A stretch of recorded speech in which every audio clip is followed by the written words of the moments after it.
Steve, you've been in the job as Academy Director now for just over 2 months. Firstly, how have you found the role? Really good, really enjoyable the first couple of months. I can't actually believe it's only 2.5 months. You know, it feels in a strange way that I've been here for a long time.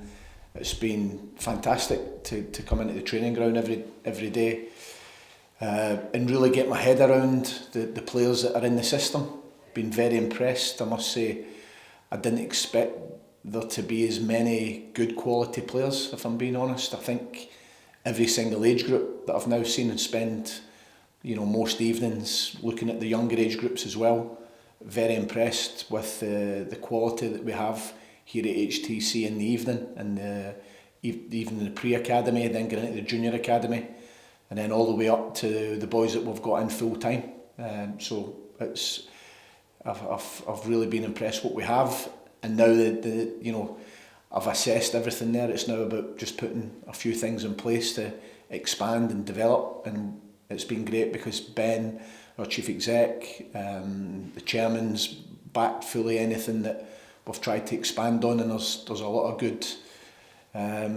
I wouldn't say improvements. That's probably the wrong word. It's probably just expanding on already good practice. It's just really moving it outwards as opposed to upwards, I think, and just expanding the whole process and the whole programme. How long did it take to actually assess the academy here? Because like you say, it's a massive operation. There's the junior, the pre-academy, the full-time lads as well. That must have taken some time to really get a handle on what was going on here. Yeah, it probably takes a couple of months because you've got over 100 players. You've got a lot of staff. You've got a lot of part-time staff that work in the evenings. We're really trying to make the academy get to a level where we're trying to be, first of all, the best we can be in Scotland. At the top end of the academy, and I don't mean in a hierarchical way, but in an age group way. Next year, by having another age group that's going to be older than the under 18s and below the first team, the development squad as we'll call it won't be a B team, because I think B almost looks as not as good as A. So the first team is the first team, and we'll be the development team, which will be the team underneath the first team that's striving to become the first team. And we'll compete in a lot of matches in England, not only in England, but a lot of them will be against teams from the England under 23 system. And I think we're just going to try and bridge that gap, which I've said from day one, I think is huge between under 18 football and first team. So that's been a big job, making sure that we've got players that are going to be coming into that system, and then the under 18 players that will then graduate, if you like, from the under 18 ranks into that team, that they're up to speed, and they're on a pathway that is really looked at in great detail. What is their pathway into the first team? How are the first team playing? How does that look like when we strip it back and look at each individual under 18, who they're competing against, who have they got potential to replace? That just looking at that takes a very long time, and but an enjoyable time to sit down with the coaching staff, both in the evening and on an afternoon, and really talk about getting these players as close to and as quickly into the first team, and making sure when they do get there, they're ready. Yeah, the introduction of a development squad is obviously one of the many changes you've made during your early time here. On the development squad, obviously that was something that we discussed when you joined the club, and it was something that's in Scotland is going to be something that's almost brand new. The fact that travelling down, and a big commitment from the club as well to travel down to England to play against under 23s sides. Just talk us through the process of getting that all set up and ready for next season. Well, we've brought somebody in on a full-time capacity to actually manage that games programme, and Donny's came in. He was with the SFA, and to make those connections and make sure those fixtures are in place. First of all, was difficult because most of these teams are already in a league, But to get another fixture where we're playing against them and we're trying to make sure that that's home and away, so Donny's done a great job in the short time that he's been here. Like you say, it's a massive financial commitment for the club because it's not cheap, to get on a train or a bus or even fly to England and play a friendly match and come all the way back up again. It's logistically, that's a big job. So the club have backed that because I think at the other end of that, the rewards are huge if you can play against that level of player and really stretch the players outside their comfort zone, because they don't really improve when inside that comfortable state when you stretch them and it's something different to them and they're really having to excel in every part of their game. Then when they come back, and they've played a number of these matches, I think they're going to really see the benefit for them individually, and then collectively we'll see that as the team, but always with the focus that what we're trying to do is prepare them for running out Easter Road and having the experience behind them to do themselves justice when they make their first team debut. That's the big difference, isn't it? That people listening to this might be thinking, well, why can we not just play other teams in Scotland? But the biggest difference is that taking them out of their comfort zone, making them travel to games in different ways, have to stay over a night before, play against different types of teams in different types of stadiums and different types of players, giving them all of those, or bringing them or introducing them to that environment, is what's going to set this games programme apart from just playing teams in Scotland. Yeah, we still do want to play teams in Scotland. We played a game yesterday, in fact, against Wraith Rovers, and they brought a lot of the first team players and we played against them here at the training ground. That was great and we'll continue to do that. But that's not always available because other teams are sometimes playing catch up on fixtures that have been postponed. We want to be a little bit more organised and make sure that it's every 2 weeks at least we have a game. We can prepare for that game, and like you say, if you're going to play Newcastle or if you're going to play Huddersfield or Liverpool or Brentford, these type of high profile games, the quality of the player that you're playing against is really, really high, and we're hoping that like I said, it stretches them and we can really see where they are then. We can train and we can play domestic games, but when you're playing these real, high-end games against a lot of very good technical and players that can play with a different style, it sometimes gives you a good benchmark of where each individual is. Yeah, and obviously for the development squad as well, to have enough players to be able to play a 40-plus game programme, new players and recruitment will have to come into that. Yeah, the recruitment's been great. We've got a big recruitment department now, and we work well with the coaching staff, and we're watching lots of games. And really, I think what I've seen here and what we've tried to do is make sure that recruitment and coaching dovetail and come together, because I've seen it at other clubs where sometimes they push against each other a little bit, and I certainly feel that here over the last couple of months we're very tight and very close as two separate departments but working for the same thing, and that is to where there is a hole where we don't see, or if we look down the depth chart we don't see that there's a player there that we can go out and take from an outside source, an outside club, to bring them in and plug them into our programme and let them develop at the same time and the same pace as our own homegrown players. I was going to say, obviously there's players in here that you've kind of mentioned, and especially the younger ages that are coming up. Yeah. You have that depth chart where you can see who will accelerate, who you think could do really well here at Hibernian.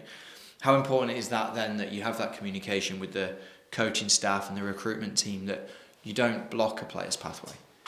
It's vital, because there's not every single player in every single age group is going to play in the first team, unfortunately.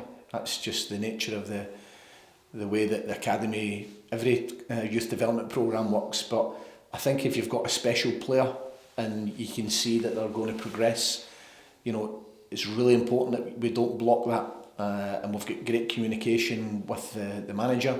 Since he's come in, he's taken many of the young players up to train with them, even in some private bounce matches, if you want to call them that. Some of them are featured.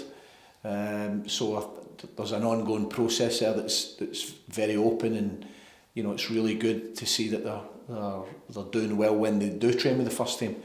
But going back to your question, it's vital that we have great communication, not good, great communication with our recruitment department. Make sure that we don't block, and we make sure that we can see a clear pathway for the special ones that I think can come through. Yeah, and then loan players, obviously, with the development squad is a really interesting point as well. This year, Jack Bryden and Ennis Murray have obviously gone out on loan, but they can also play in development squad games this year. Talk to us about the balance between loans and keeping players in-house, like Stephen Bradley, who's just come back. Yeah, well, I think if we look back before we look forward, if we look back to last year, there wasn't really anywhere. Some of the older players, they're still in the youth kind of ranks, if you like, but were too old to play in under-18s, so they didn't have a games programme. So they would be loaned out.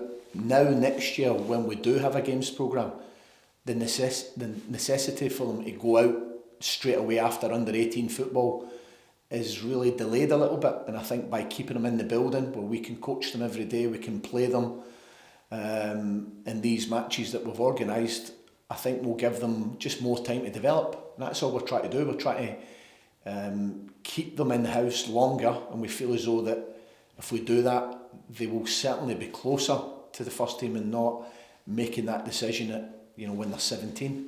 There will always be need for loans, and loans are good, and we've got a great partnership with Edinburgh City, where we will continue to loan players out, but that won't be for everybody. You look at some of the less physically developed players. I think if you loan them out at the end of their under-18 season, they might get lost a little bit, so we can keep them in with us, training, playing in development games, and then physically when they're ready, if they need a loan, then we'll loan them. But if we don't, there's plenty of, you can look through, thousands of young players that have made their debut that have never went out on loan. It's not for everybody, but at the right time we will loan some of them. Yeah, and you mentioned coaching. That's something that you've spent a lot of time looking at since you've been here as well. Just talk to us about the new coaches that have been brought into Hibernian FC and how you've got them all singing off the same hymn sheet.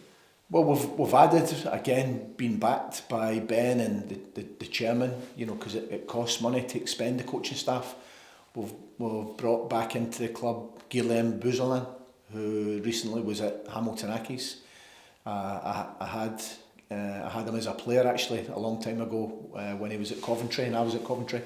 So I know him. I know that he's got a different outlook. He's been in the French system when he was at Le Havre as a young player. His brother still works at Le Havre, so he's a very technical player. If our fans can remember when he played here, he's a very good coach. We want to make sure that any coach that we're bringing in is fully qualified, and I don't just mean that with certification. I mean fully qualified in the way we want to deliver the technical and the tactical programme.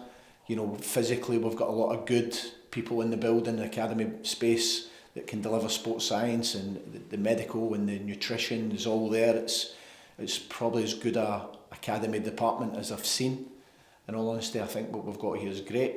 But by bringing in extra coaches that have quality, I think we can really pick the bones out of every session and really get down to what I would call individual coaching within a team environment, and that's what we want to do. We want to improve that individual, and then we improve the unit, then we improve the team, and I think that's the approach that has to be very, very individual, and Guillaume has done that when he's came in. He's only been in a few weeks, but not only there, we've added other physios, we've added other sports science, like I spoke about Donny on the operations.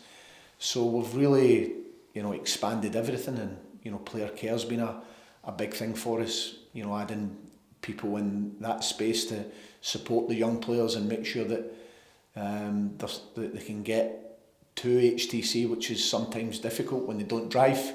So make sure they can get here and they can enjoy the whole day, because each day they get through 2 sessions, they do a bit of education. We're now brought in full-time analysis, so they're looking at their own game, they're looking at their own performances, not only in games, but we're now droning training sessions where they can sit with the staff and go through what they did on a daily basis. So we've really got them in here properly full-time now. These are massive steps, aren't they? Not just for this football club, but in terms of an academy set up in Scotland. Yeah, well, I've been fortunate enough to work in a lot of very good academies in England. And if you've got Category 1 status in England, there's a big staff, there's a lot of resource. I never think that an academy is about a building. It's about what you do inside whatever building you have. And we have had a lot of good things in place, and all we're trying to do is make sure that they're even better and keep progressing and keep helping the young players develop. Yeah, and just finally, the under-18s have obviously been performing very well in the league this season. They've got the Scottish Youth Cup game, quarter-final against Celtic on Friday. What are your thoughts ahead of that one, and how big of a test is that going to be for them? I think it'll be a big test. That age group, and even the age group underneath that will go and compete in the CAS Cup, which will be like the under-17s, if you like. They've done very well. But the 18s have been excellent. I've seen them on a daily basis when they've been in training. I think the Celtic one will be a big test, because I would imagine that they'll bring down from the B team some of the younger players that are regulars in the B team but can still play under 18. So that'll be a big test. But the lads, the under 18s, are getting better and better every single day. And I think sometimes when you play a match, it's just a test of their progress, and they're progressing well. So we're confident that it'll be a really good game, and hopefully one that we come out on top. And if we do, great, because this group is a really, really strong group. Yeah, there's lots of exciting changes coming in the academy, and Steve will keep having these discussions so we can let the supporters know the fantastic work that you and the academy are doing here. Thank you for speaking to us. Thanks, Hannah.